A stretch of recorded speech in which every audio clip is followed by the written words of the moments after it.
que ce soit la création d'entreprises, que ce soit le transfert de propriété, le paiement de taxes, etc. De toute façon, je peux vous dire qu'en 2014, on pourra créer une entreprise, faire la déclaration de taxes, procéder aux démarches d'import-export et créer son entreprise sans autant se déplacer et dans les délais standards.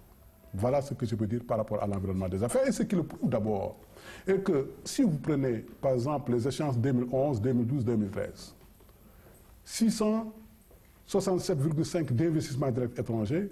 En 2012, nous étions à 467,5 et en 2013, nous sommes à 478,1 milliards. En ce qui concerne les investissements nationaux, en 2012, nous étions à 448,8 et en 2013, nous sommes en 504,2 milliards. Donc ce qui est excellent. Nous avons une progression vraiment exponentielle des investissements. Et ça, vraiment, il faut le reconnaître, on le doit au président Macky Sall, qui s'est proclamé comme réformateur. Et on y reviendra d'ailleurs avant la fin de cet entretien, mais cela nous permet justement de parler des initiatives. D'ailleurs, vous en avez égrené certaines, les initiatives prises par le gouvernement pour accélérer justement la cadence des réformes et attirer davantage les investisseurs privés, surtout internationaux, mais aussi évidemment nationaux. Alors, on peut, à l'actif de ces initiatives, mettre la loi PPP. On entend par là la loi donc sur le partenariat public-privé qui a été votée récemment pour mieux capter les investissements. Pouvez-vous nous parler de l'esprit et aussi de la lettre de cette loi, puisque certains, notamment l'opposition, crient justement à une espèce de parade pour lever l'obstacle de l'appel d'offres ou des appels d'offres. Qu'est-ce que vous leur répondez d'abord? Vous me donnez l'occasion de m'adresser à cette frange de la société, l'opposition. C'est normal, nous sommes dans un pays démocratique. Vous savez d'abord, la loi CET, c'est un beauty, exploitation, transfert. Alors il y a un diagnostic qui a été fait et démontrant qu'il y avait des insuffisances. Mais quand même, il faut noter que cette loi CET nous a permis quand même de construire l'autoroute à péage qui est chanté au niveau des nations. Dans chaque rencontre internationale, on met en exergue l'autoroute de Diamniadio.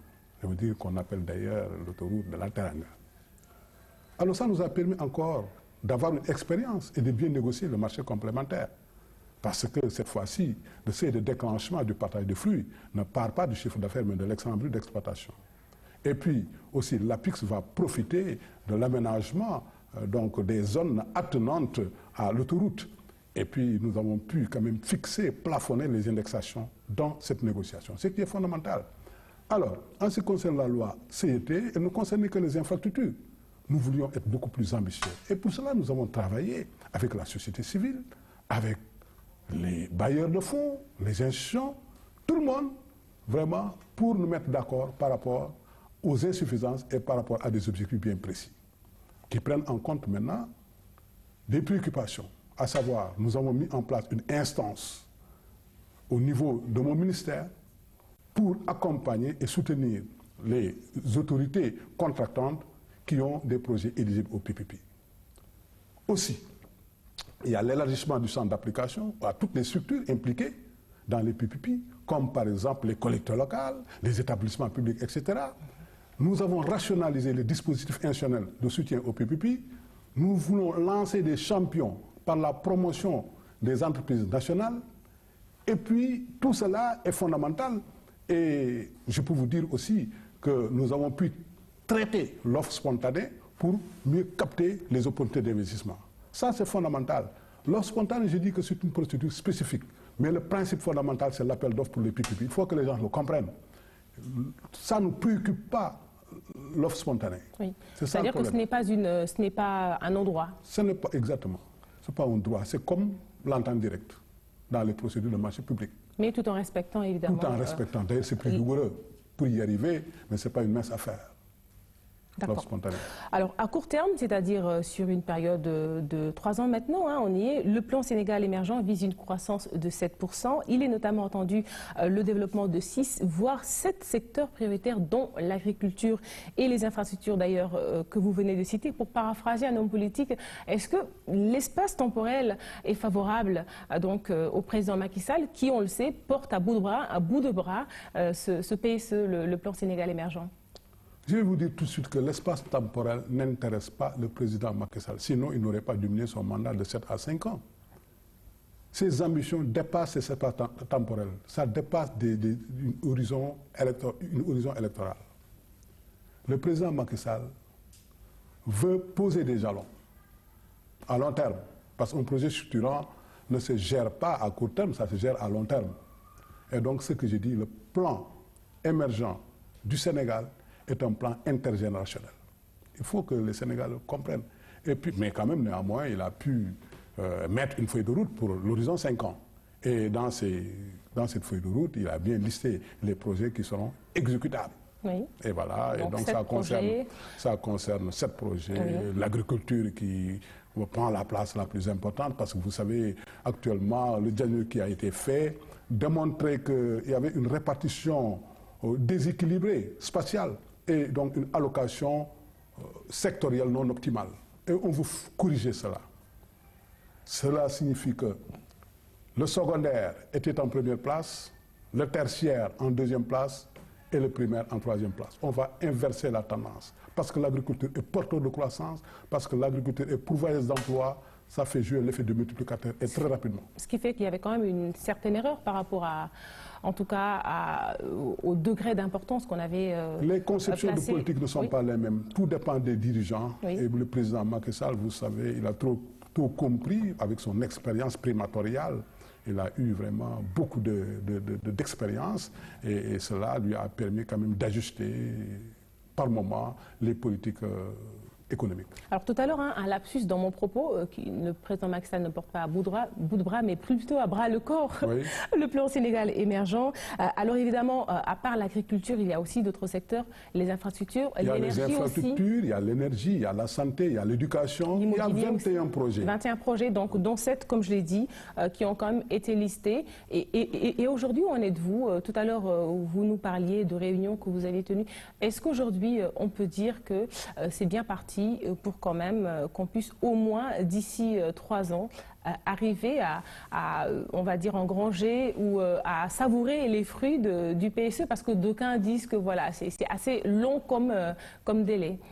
Oui, j'ai dit que la réussite du PSE appelle une rupture dans la capacité d'exécution des projets et des réformes. Oui. Ça, c'est très clair, et donc cela suppose un leadership très fort, un leadership excessivement diligent, un pilotage et un suivi rapproché au niveau le plus élevé de l'État. Macky Sall, le président, l'a compris.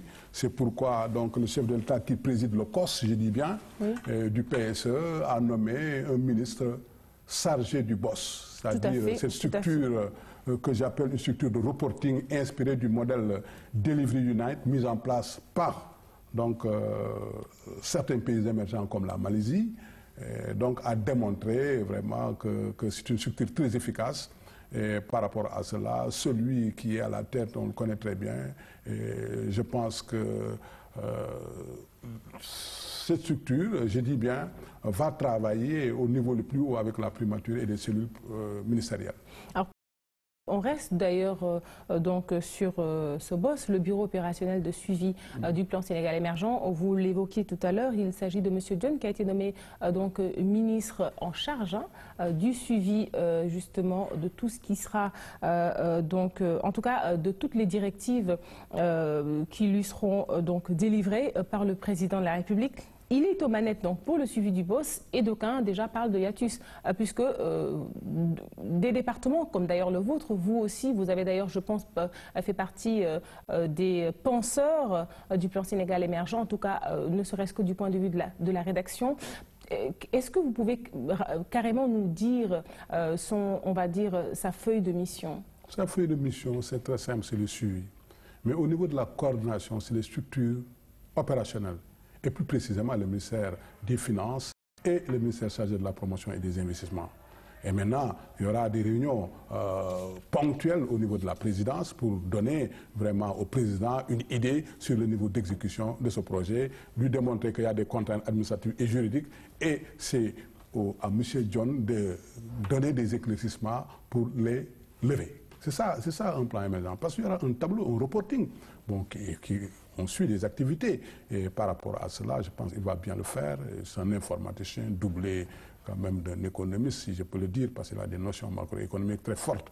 Et là, par rapport à ça, je pense qu'il va faire bien son travail. Nous sommes là, donc, en amont, pour pouvoir faire une coordination avec le ministère de l'économie et des finances et les ministères qui sont concernés, comme le ministère des infrastructures, le ministère de la santé, etc. Parce que moi, j'ai un rôle à jouer aussi dans ce que j'appelle la réception des projets qui vont émaner des structures opérationnelles. Parce que là, à ce niveau, moi, je vais les analyser avec un groupe, ce qu'on appelle le comité de pilotage des projets de partenariat public-privé.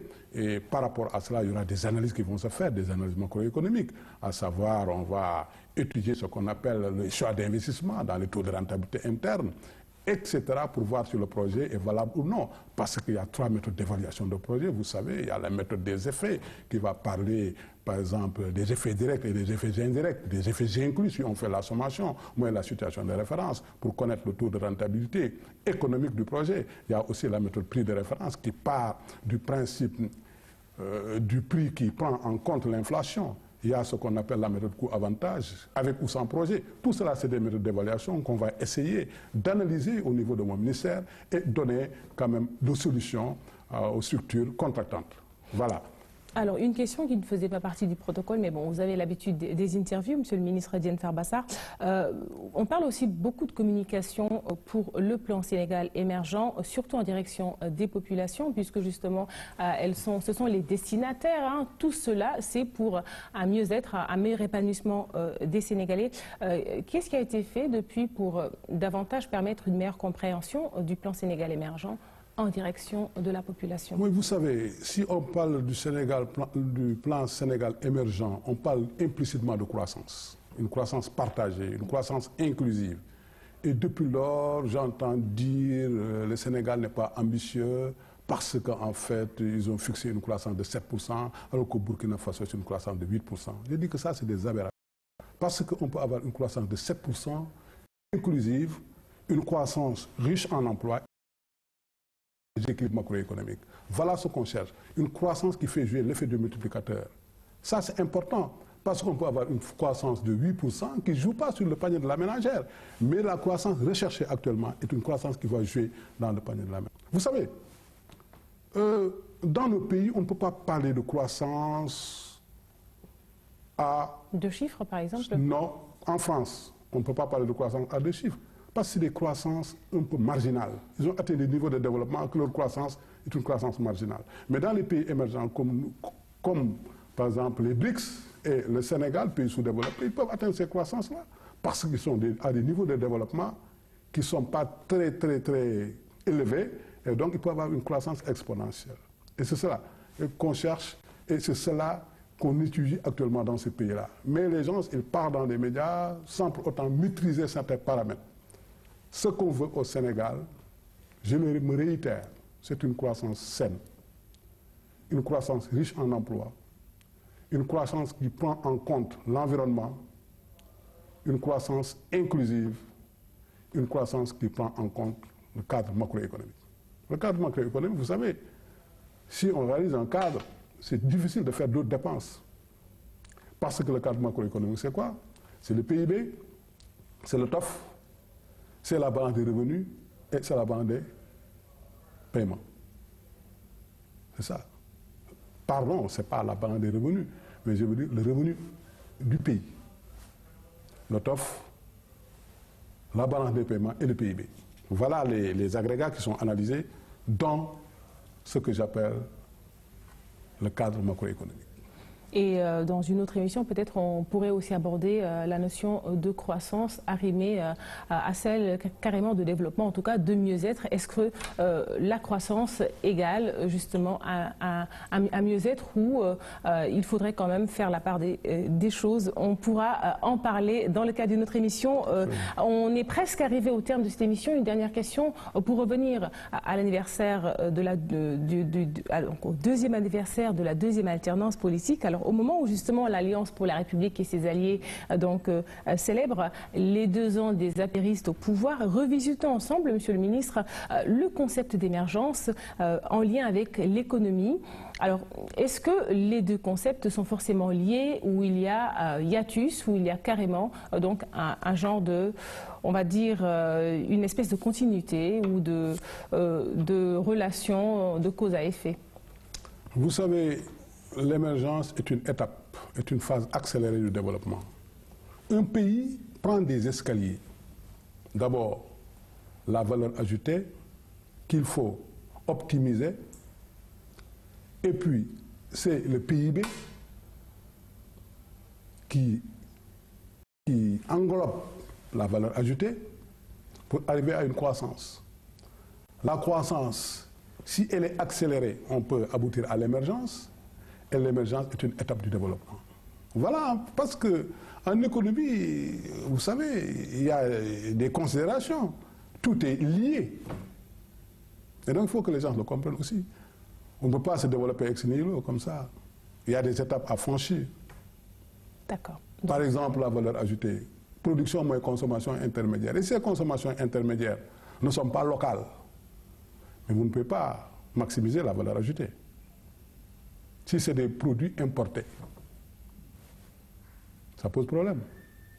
Et justement, où est-ce qu'on en est par rapport aux importations et aussi aux exportations des produits? Je pense que la ZEPEX a été mise en place justement pour essayer de juguler et de permettre justement à notre pays, en tout cas, de rebondir en termes d'exportation. Absolument, et même dans le plan émergent, ça a été bien dit, oui. Parce que vous savez, comme je vous l'ai dit tout à l'heure, la balance commerciale est déficitaire.